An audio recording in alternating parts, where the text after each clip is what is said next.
Welcome everybody to Extreme Power No Handling, and today we're dealing with the 1966 Oldsmobile Toronado. So we've had a all-wheel drive car with a Ford Super Duty, we've had a rear-wheel drive car with the ruling Sunshine S, and now we've got our first front-wheel drive car with this Oldsmobile. So yeah, 1,750 horsepower is going through those front wheels from a 7.4 litre twin turbocharged V8. Still weighs a fair bit though. This car is set to 4,494 pounds, far heavier than the ruling, but obviously a lot lighter than the Ford Super Duty. But yeah, let's get onto the track and see what we can do. So yeah, despite looking like pretty much every other American car from the time, like I said, this is a front-wheel drive car. So yeah, and it's got a hell of a lot of torque as well at 1,475 pounds-feet. It's 63% at the front the weight, because obviously it's front-wheel drive and that engine is far larger than originally. And yeah, as you can see, the stats aren't particularly great.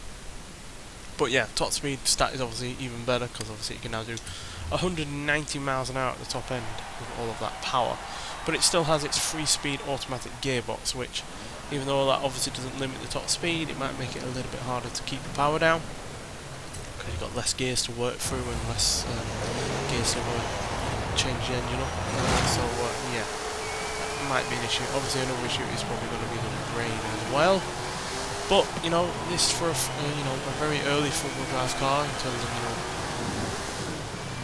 American design and the like, is still quite sophisticated for 1966. So I'm hoping that can at least shine through a little bit and help this car. But yeah, I will be surprised if this is quicker than the Ford Super Duty, which is still the fastest car that I've had on the series, although the overall time isn't really something that is of interest. It's more what happens when you do something like this, put a lot of power into a car without changing anything else about it. So yeah, and for now it does seem to be holding on, but it doesn't feel particularly quick.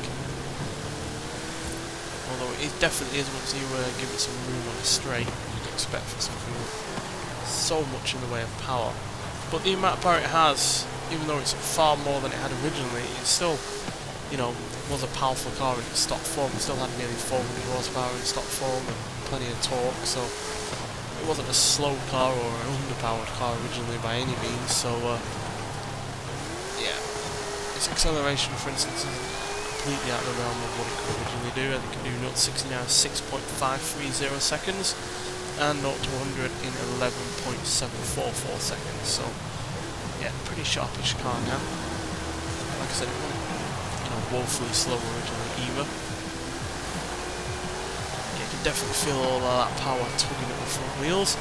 That's still a fairly good time of 1 minute 33.443 for our first time. That is not all that far off the ruling, in fact, which only managed a time of 1 minute 32.359 in its fastest lap. So yeah, we should be able to at least beat that.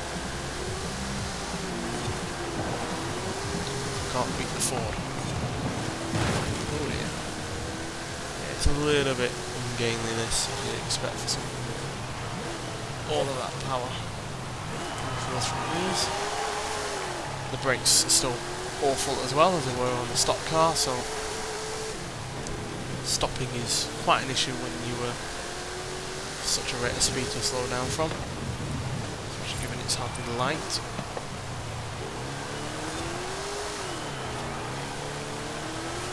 Yeah, this is easily one of my favourite cars that has been added to the Forza series via this game. No doubt about that.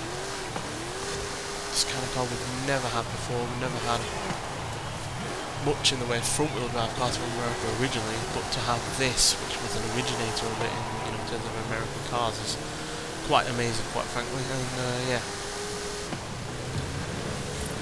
Plus also it's another Oldsmobile, but to be honest, we only ever had one other Oldsmobile, so yeah, having another Oldsmobile and to be this one as well is a double treat, quite frankly. But yeah, we've now beaten the ruling at least, so we are quicker than that car, which was extremely oversteering and just wanted to drift pretty much everywhere. Whereas this is obviously trying to understeer everywhere, but that's a damn sight more manageable than oversteer, quite frankly. Especially since once once it does start oversteering this car, you can just boot it with the amount of power that you've got. It easily sorts itself out. So choose there.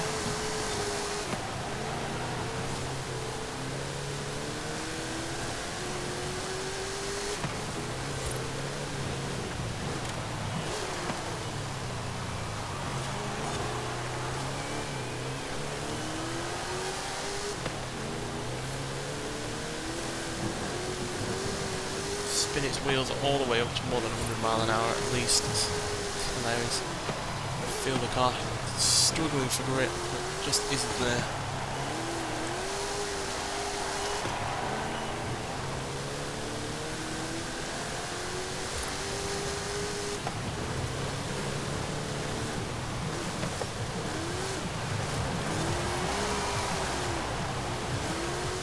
What's the final time going to be? Is it going to be quicker?